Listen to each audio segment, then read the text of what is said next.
staying in any relationship or community that breeds negativity only inhibits your ability to get inspired. Instead, connecting ourselves with individuals who motivate and encourage us, especially the ones that nurture our creative ideas and spirit, are the ones we should hold close. So, if the moral of the story is to pick our friends wisely, then who are our muses? Todd Thrash and Andrew Elliott, researchers at University of Rochester, may know who they are. According to their inspiration scale, which measures how often people experience inspiration, they found that people who are open to new experiences, have high self-esteem, and foster creative enjoyment are the ones more prone to inspiration. It's these characteristics Thrash and Elliott say have an easier time evoking and motivating innovation. Surrounding ourselves with people of this nature will actually encourage and energize us, leaving us with higher levels of dopamine. And if we can't find these muses, that's okay.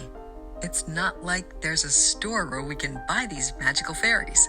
Instead, maybe it's time we reevaluate our values, assess our habits, and shine some light on what gets us going.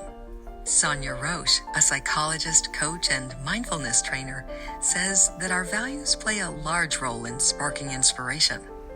When we lose our footing and understanding of beliefs, it's likely we won't be open to inspiration.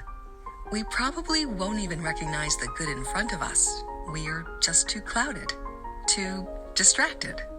In fact, Dr. John Demartini says that realigning ourselves and practicing better habits is fundamental to shining a light on what gets us inspired.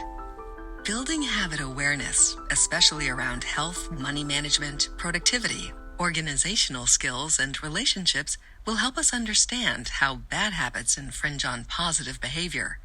In this case, it can actually be harmful to our levels of inspiration and overall life satisfaction. So it's important to understand our values and truth so that we can figure out how to serve ourselves better.